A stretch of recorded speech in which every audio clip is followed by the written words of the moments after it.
안녕하세요. 시니어 생활 백서입니다. 요즘 이유 없이 피곤하고 아침에 일어나면 몸이 뻐근하지 않으세요? 딱히 어디가 아픈 것도 아닌데 기운이 없고 여기저기 쑤시고 나이 들어서 그런가 보다 하고 그냥 넘기셨다면 그게 사실 몸속 노폐물이 쌓이고 있다는 신호일 수 있습니다. 특히 50대 이후부터는 면역력과 혈관 건강이 조용히 무너지기 시작하는 시기인데요.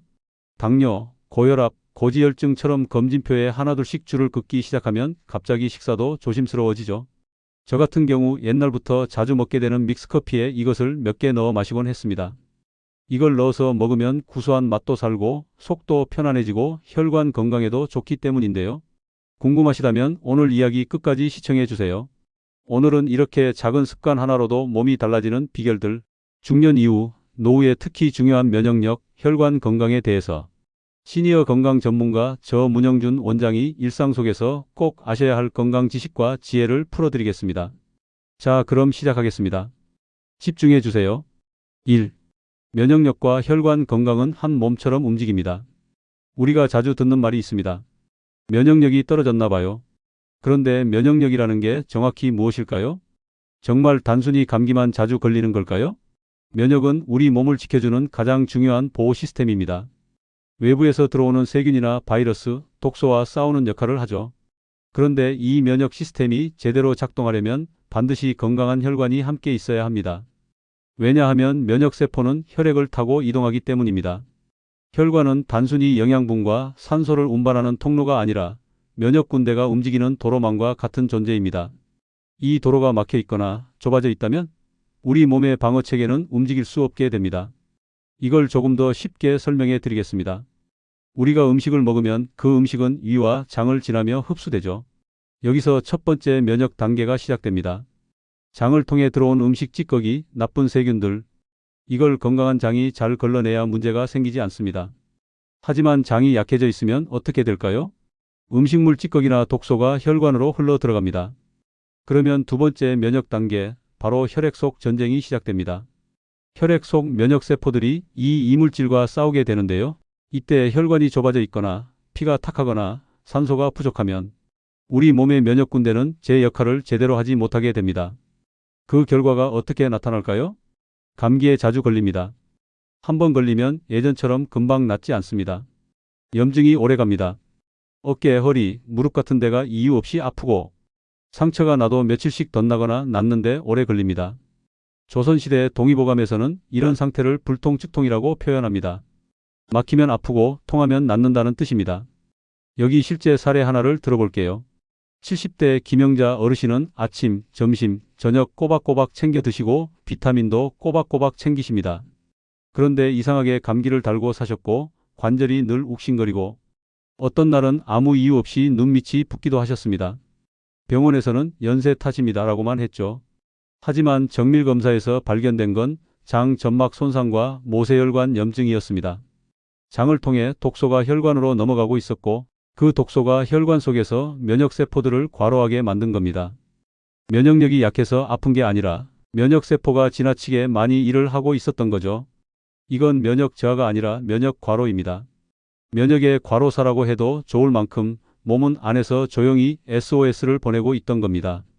서울대병원 면역학팀의 최근 연구에 따르면 60세 이상 고령자의 만성 염증과 질환의 70% 이상이 장 누수와 혈관 염증과 관련이 있다고 합니다. 또 미국 존스 홉킨스대 연구에서는 노인의 혈관 기능이 떨어지면 백혈구 이동 속도가 절반 이하로 느려지고 감기, 폐렴, 대상포진 같은 바이러스 질환 회복이 2배 이상 오래 걸린다는 결과도 있었습니다.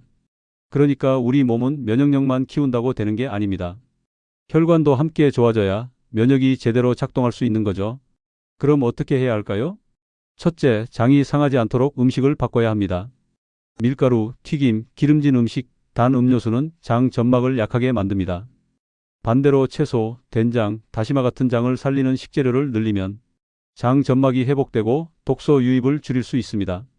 둘째, 혈관을 좁게 만드는 식습관을 바꿔야 합니다. 야식, 폭식, 늦은 저녁, 달달한 커피 하나씩만 줄여도 혈관은 다시 깨끗해질 수 있습니다. 셋째, 피가 잘 돌도록 매일 조금씩 움직여야 합니다. 걷기, 스트레칭, 심호흡, 아주 가벼운 실천이라도 우리의 혈관은 반응합니다. 넷째, 우리 몸의 작은 신호를 무시하지 마세요. 예전보다 회복이 느려졌다면 이제는 나도 관리가 필요하구나라고 받아들이고 지금부터 하나씩 바꿔보시면 됩니다. 자, 다음 이야기는 혈관을 열고 면역을 깨우는 아주 쉬운 방법, 바로 걷기와 심호흡에 대해 더 자세히 알려드립니다. 2. 매일 30분 걷기와 심호흡, 이걸로 충분합니다. 우리가 매일 할 수 있는 가장 효과적인 운동이 무엇일까요? 헬스장에 가는 것도 좋고 수영도 좋지만 가장 쉽고 돈도 들지 않고 시간도 많이 들지 않는 운동은 바로 걷기입니다. 단순히 걷는 게 뭐가 대단한가 싶으시겠지만 과학자들은 말합니다. 걷기는 움직이는 약이다. 단순히 다리 근육만 움직이는 것이 아니라 심장, 폐, 뇌, 장기, 혈관, 신경까지 전신을 부드럽게 깨우고 순환시켜주는 전천후 운동이기 때문입니다. 하루에 30분만 빠르게 걸어도 면역세포의 수화 활동성이 눈에 띄게 증가합니다. 실제로 2021년 서울의대 예방의학 연구팀은 65세 이상 어르신 1,000명을 2년간 추적 조사했는데요. 하루 30분 이상 걷는 사람은 감기, 폐렴, 독감 발병률이 28% 낮았고 당뇨나 고혈압 약 복용량도 줄어든 것으로 나타났습니다. 여기 88세 정남수 어르신의 일상이 있습니다. 정 어르신은 새벽 6시에 일어나 아파트 단지를 40분 걷는 것이 일과의 시작입니다. 햇볕을 받으며 걷고 나면 식사도 맛있고 하루가 개운하게 시작된다고 합니다. 병원 기록에서도 혈압은 안정적이고 콜레스테롤 수치도 매우 양호합니다. 정 어르신은 이렇게 말합니다. 내 건강은 의사가 아니라 내가 걷는 걸음에서 나옵니다. 그리고 또 하나 중요한 것이 있습니다. 바로 심호흡입니다. 많은 분들이 숨 쉬는 것은 너무 당연해서 그 안에 얼마나 큰 건강의 열쇠가 숨어 있는지 잘 모릅니다. 하지만 심호흡은 단순히 들이마시고 내쉬는 행위가 아니라 몸의 자율신경계를 조절하고 장기를 마사지하며 혈관을 확장하고 소화를 돕고 스트레스를 낮추는 강력한 행위입니다. 우리 몸은 긴장을 하면 교감신경이 올라가고 심장이 빨라지고 혈관은 수축하고 위장 운동도 멈추게 됩니다. 그런데 천천히 숨을 깊게 들이쉬고 8초 정도 머물렀다가 10초 이상 천천히 내쉬면 부교감신경이 작동하게 되면서 몸은 이완되고 혈관이 넓어지고 위장이 편안해집니다. 이런 작용을 통해 스트레스 호르몬인 코르티솔이 줄어들고 대신 면역세포를 깨우는 호르몬들이 증가하게 됩니다. 미국 하버드 의대는 이렇게 말합니다. 천천히 10초 이상 숨을 내쉬는 습관을 하루 3번만 실천해도 면역계와 심장 건강에 긍정적인 영향을 줄 수 있다. 심호흡은 스트레스를 풀어주는 것에서 그치지 않습니다. 혈관을 이완시켜 고혈압 완화에 도움을 주고 뇌로 가는 산소량을 늘려두뇌 활성화에도 효과적입니다. 조선시대 동의보감에도 이렇게 기록되어 있습니다. 호흡이 얕으면 장부가 삭는다. 깊은 숨은 장기를 윤택하게 한다. 우리의 조상들도 이미 호흡이 건강의 핵심이라는 것을 알고 있었던 겁니다. 그럼 이제 이 걷기와 심호흡을 일상 속에서 어떻게 실천할 수 있을까요? 첫째, 아침 햇살을 받으며 빠른 걸음으로 30분 걷기. 음악을 들으며 걷거나 공원을 천천히 산책해도 좋습니다. 둘째, 걷는 중간중간 멈춰서 하늘을 보며 천천히 심호흡하기. 숨을 깊이 들이마시고 오래 천천히 내쉬는 것. 하루 3번이면 충분합니다. 셋째, 걷기 전, 잠자기 전, 식사 후 심호흡 1분 루틴을 정해두세요. 루틴이 되면 습관이 되고 습관이 되면 인생이 바뀝니다. 이 두 가지 걷기와 호흡. 말은 참 쉬운데 막상 실천하려면 자꾸 잊게 되고 귀찮아지고 한두 번 하다 말게 됩니다. 하지만 절대 무리해서 하지 않으셔도 됩니다. 딱 1분, 딱 5분, 딱 한 걸음. 그 시작이 쌓이면 몸이 달라집니다. 걷기와 심호흡은 우리가 할 수 있는 가장 쉽고 가장 안전하고 가장 강력한 면역 루틴입니다. 내일 아침부터 지금 이 순간부터 시작해보세요.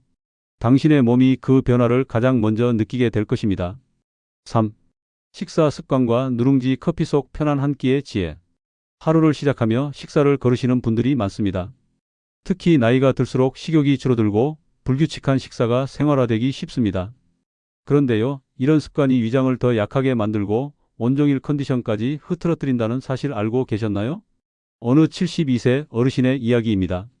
늘 바쁘게 하루를 시작하다 보니 아침은 간단히 믹스커피 한 잔으로 때우셨습니다. 그러던 어느 날 속쓰림과 갑작스러운 어지러움으로 병원을 찾았고 의사는 이렇게 말했습니다. 위 점막이 많이 약해져 있습니다. 커피만 드시는 건 더 위험할 수 있어요. 아침에 따뜻한 죽 한 숟갈이라도 꼭 드셔야 합니다. 이처럼 공복 상태에서 커피만 마시는 습관은 위산을 자극해 속쓰림이나 이염의 원인이 됩니다. 특히 믹스커피는 설탕과 지방 성분이 많아 공복 섭취 시 혈당 변동을 심하게 만들 수 있습니다. 그래서 많은 전문가들은 이렇게 말합니다. 따뜻하고 편안한 음식을 한 입 넣어주는 것이 노년 건강의 시작이라고요. 그 중에서도 요즘 새롭게 주목받는 것이 바로 누룽지 물 혹은 누룽지 커피입니다. 일반 커피와는 전혀 다른 방식의 건강음료죠. 누룽지에 뜨거운 물을 부으면 구수하고 따뜻한 기운이 위장을 감싸주고 소화력을 도와줍니다. 여기에 건강한 커피 가루나 볶은 곡물을 소량 섞으면 혈당도 급하게 오르지 않고 속도 편안합니다. 실제로 조선시대에도 속이 약한 왕들에게 아침 식사로 누룽지탕을 내곤 했습니다. 동의보감에도 누룽지는 비위를 고르게 하며 담을 sak이고 열을 내린다고 기록되어 있죠. 현대의학에서도 누룽지는 혈당을 천천히 올리는 저당지수 식품이며 섬유질이 풍부해 장운동에도 도움을 줍니다. 65세 이상 어르신에게 아주 좋은 식사 대용 음료라는 연구도 있습니다. 최근 한 복지관에서는 아침에 누룽지 물과 삶은 달걀, 바나나 1개를 제공하는 프로그램을 운영했는데요. 3개월 후 혈당 수치, 위장 불편감, 식욕 저하가 모두 개선된 사례들이 발표됐습니다. 중요한 건 복잡하지 않아야 한다는 겁니다. 누구나 간단히 준비하고 편안하게 마실 수 있어야 오래 지속할 수 있죠. 오늘도 아침을 건너뛰셨다면 내일은 따뜻한 누룽지 물 한 잔부터 시작해 보세요. 속이 편하면 마음도 덩달아 편해집니다. 그리고 점심이나 저녁에는 너무 자극적이지 않은 부드럽고 소화 잘 되는 반찬 위주로 구성해 보는 것도 좋은 습관입니다. 어렵지 않습니다. 한 입, 한 모금부터. 그것이 건강한 노년의 시작입니다. 4. 등 통증과 장 건강 숨은 연결고리를 이해하면 통증이 줄어듭니다. 혹시 아침에 일어났을 때 또는 의자에서 오래 앉아 있다 일어날 때 등 가운데가 묵직하게 당기고 아픈 느낌 겪어보신 적 있으신가요? 많은 분들이 이 통증을 단순한 근육 뭉침이나 자세 문제로만 생각하시지만 사실 그 속엔 우리가 잘 모르는 몸의 신호가 숨어 있을 수 있습니다. 오늘은 그중 하나, 바로 장 건강과의 숨겨진 연관성을 이야기해 드리려 합니다. 실제로 등 가운데, 특히 견갑골 아래, 척추 주변으로 묵직하고 깊은 통증을 느끼는 분들 중 상당수가 위장이나 대장의 기능, 저하와 관계가 있다는 사실 들어보신 적 있으신가요? 의학적으로는 이를 내장 연관 통증 비설을 러퍼드 PAIN이라고 합니다. 장기 내부에서 생긴 염증, 긴장, 기능, 저하가 등 쪽 신경에 영향을 주어 마치 근육통처럼 통증을 유발하는 현상입니다. 특히 노년기에는 장운동이 둔화되고 소화력이 떨어지며 복부 팽만이나 변비가 생기기 쉬운 구조로 바뀝니다. 이때 위장이나 대장이 과도하게 늘어나거나 긴장되면 장기를 감싸고 있는 복막이나 신경들이 자극받아 그것이 등으로 퍼져나가는 통증으로 이어지게 됩니다. 이런 분들 많습니다. 등이 아파서 물리치료도 받고 파스도 붙여봤는데 별 효과가 없어요. 자세 바꿔도 근육을 풀어도 다시 똑같이 아파요. 이럴 때는 단순한 등 근육 문제가 아닌 몸속 장기의 신호를 먼저 살펴보는 것이 우선일 수 있습니다. 실제 한방에서는 예로부터 장과 척추의 연관성을 강조해 왔습니다. 조선시대 동의보감에는 이런 말이 나옵니다. 장어 즉 배강통 즉 장이 허약해지면 등과 배가 아프다는 뜻입니다. 한의학에서는 등 중간 부위를 위장과 비장의 경락이 지나가는 통로로 보기 때문에 장기 기운이 약해지면 이 부위가 쉽게 차가워지고 통증이 생긴다고 설명합니다. 현대의학에서도 이를 뒷받침하는 연구가 있습니다. 미국의 내과학 KGJGIM에는 만성 등 통증 환자들 중 일부가 위염, 장염, 과민성 대장 증후군, 복부 내 유착 등 장기 문제를 앓고 있다는 연구가 실려 있습니다. 국내에서도 비슷한 연구가 발표됐습니다. 서울의 한 대학병원에서는 등 통증 환자 500명을 대상으로 검사한 결과 약 38%가 소화기 계통 질환을 함께 가지고 있는 것으로 나타났습니다. 이 말은 우리의 장 건강을 되돌아보는 것만으로도 등 통증을 줄이는 열쇠가 될 수 있다는 뜻입니다. 그렇다면 어떤 실천이 도움이 될까요? 먼저 장을 따뜻하게 해주는 습관이 좋습니다. 아침 공복에 미지근한 물을 천천히 마시고 배를 살살 문질러 주거나 온찜질을 해주는 것도 장운동을 부드럽게 도와줍니다. 특히 좌욕이나 반신욕처럼 하복부의 혈류를 도와주는 습관은 등 통증 완화에도 도움이 됩니다. 두 번째, 꾸준한 복부 스트레칭과 폭식호흡이 장기를 마사지하는 효과를 줍니다. 하루 한 번 아침에 10분만 누워서 배를 풍선처럼 부풀렸다가 천천히 내쉬는 폭식호흡을 해보세요. 이 호흡만으로도 장내 가스가 빠져나가고 내장이 이완되며 등과 척추의 긴장도 함께 줄어들 수 있습니다. 세 번째, 식이섬유가 풍부한 음식을 하루 2끼 이상 섭취해 보세요. 변비가 완화되면 복부 압력이 줄고 그로 인해 등 쪽 압박도 줄어드는 효과가 있습니다. 예를 들어 아침엔 사과 반 개의 플레인 요거트, 점심이나 저녁에는 나물 반찬이나 현미밥을 섞어주시면 좋습니다. 또 하나 중요한 실천, 자기 전 스마트폰보다는 가벼운 복부 순환 운동을 해보세요. 이것만으로도 밤새 장이 편안해지고 아침에 일어날 때 느끼던 등 통증이 덜할 수 있습니다. 결국 등 통증은 우리 몸이 보내는 아주 중요한 신호일 수 있습니다. 이 신호를 무시하지 않고 장 건강을 함께 돌아보는 지혜. 그것이 어쩌면 어르신들의 아픈 등을 낫게 하는 첫걸음일 수 있습니다. 오늘 밤 잠들기 전 배를 살살 쓰다듬으며 이런 말 한마디 건네보세요. 고생했다. 오늘도 잘 버텨줘서 고맙다. 성경에도 보면 우리 몸은 내 영과 혼이 잠시 머무는 장막이라는 말이 있습니다. 그만큼 우리의 몸을 살피는 것은 매우 중요하다는 말일 것입니다. 자, 이제 실천 루틴을 말씀드릴 차례입니다. 아무리 훌륭한 지식과 처방이라도 실천을 못한다면 아무 소용이 없습니다. 지금까지 말씀드린 내용이 다소 많고 생소하셨을 수도 있습니다. 하지만 걱정하지 않으셔도 됩니다. 복잡하게 느껴지시더라도 하나씩 천천히 따라가 보신다면 분명 몸과 마음의 변화를 느끼실 수 있습니다. 지금부터는 오늘 영상의 핵심을 아주 간단하게 요약해서 어르신들께서 생활 속에서 바로 실천해 보실 수 있도록 도와드리겠습니다. 먼저 아침입니다. 하루의 시작은 우리 몸의 리듬을 결정하는 아주 중요한 시간입니다. 아침에는 꼭 따뜻한 물 한 잔을 드셔보세요. 단순해 보이지만 장을 부드럽게 깨워주고 밤새 쌓인 노폐물을 배출하는 데 큰 도움이 됩니다. 여기에 기름기가 적은 계란 2개와 요거트 1숟갈, 블루베리와 견과류를 함께 드시면 금상첨화입니다. 이 조합은 장 건강을 지키고 염증을 줄이는 데 효과적입니다. 오전 중에는 햇볕을 받으며 가벼운 산책을 하시는 걸 권해드립니다. 햇빛은 비타민 D 합성을 도와 뼈 건강과 면역력에 중요한 역할을 하며 정신적인 안정감도 함께 가져다 줍니다. 공원에서 친구분들과 함께 걷거나 집 앞 골목길을 천천히 걸으셔도 충분합니다. 점심 식사는 과하게 많이 드시기보다는 천천히 꼭꼭 씹어 드시는 것이 중요합니다. 특히 소화력이 약해지기 쉬운 연령대이기 때문에 기름진 음식보다는 삶거나 찐 음식 위주로 제철 채소를 충분히 활용해 주세요. 식사 후에는 잠시 등을 기대고 10분 정도 앉아 계시면서 가볍게 발끝을 움직이거나 어깨를 돌리는 스트레칭을 하시면 좋습니다. 오후에는 가급적 몸을 한 번 더 움직이시는 것을 추천드립니다. 집안일이라도 좋고 음악을 들으면서 간단한 체조나 스트레칭을 해보셔도 좋습니다. 특히 장 건강에 좋은 복부 마사지, 의자에 앉은 상태에서의 허리 비틀기, 누운 상태에서 무릎을 세우고 좌우로 넘기는 동작은 장의 긴장을 풀어주는 데 탁월한 효과가 있습니다. 저녁에는 가벼운 식사와 함께 따뜻한 차 한 잔을 드시고 TV 시청 후 바로 눕기보다는 책을 조금 읽거나 일기를 써보시는 것도 좋습니다. 마음이 차분해지고 수면의 질도 높아집니다. 그리고 가장 중요한 건 취침 전 마음을 편안하게 만드는 습관을 하나 정하시는 것입니다. 손주 사진을 보며 웃거나 좋아하는 향을 맡거나 따뜻한 수건으로 배를 덮는 것도 좋습니다. 이제 하루의 루틴을 간단히 정리해 드립니다. 아침은 따뜻한 물 한 잔, 블루베리 견과류 플레인 요거트 계란 아침 식단, 햇볕 아래 산책 20분. 점심은 부드러운 제철 채소 중심 식단, 식후 10분 발끝 움직이기 또는 복부 마사지. 오후는 앉아서 할 수 있는 가벼운 스트레칭, 허리 비틀기, 복부 돌리기, 의자 체조 등. 저녁은 가벼운 식사와 따뜻한 차, 취침 전 마음 안정 루틴 정하기. 마지막으로 다시 한번 꼭 기억해 주세요. 오늘 말씀드린 건강 습관은 절대 하루아침에 모든 것을 바꾸라는 의미가 아닙니다. 하나라도 한 가지라도 먼저 실천해 보신다면 분명 몸에서 반응이 올 겁니다. 우리 몸은 아주 정직합니다. 잘 먹고 잘 자고 잘 움직이면 반드시 보답을 해줍니다.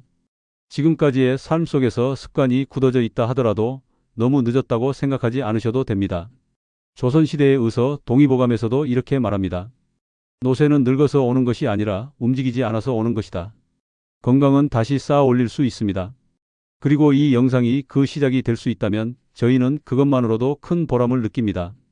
오늘 말씀드린 내용 중 하나라도 마음에 와 닿으셨다면 그 한 줄만이라도 기억해 주세요. 그리고 필요하신 분들께 이 이야기를 나눠주세요. 그분들에게도 작은 빛이 될 수 있을지 모르니까요. 건강에 대한 모든 실천은 각자의 몸 상태에 따라 달라질 수 있습니다. 혹시라도 증상이 심해지시거나 잘 맞지 않는 경우에는 꼭 전문가의 상담을 받아보시길 권해드립니다. 이 영상은 건강 정보를 나누기 위한 목적이며 치료나 처방을 대신할 수 없습니다. 모든 실천은 개인의 몸 상태에 따라 다르므로 신중히 결정해 주세요. 필요하실 경우 병원 방문과 전문의 상담을 꼭 병행하시기 바랍니다. 다음 영상에서는 더 따뜻한 이야기로 찾아뵙겠습니다.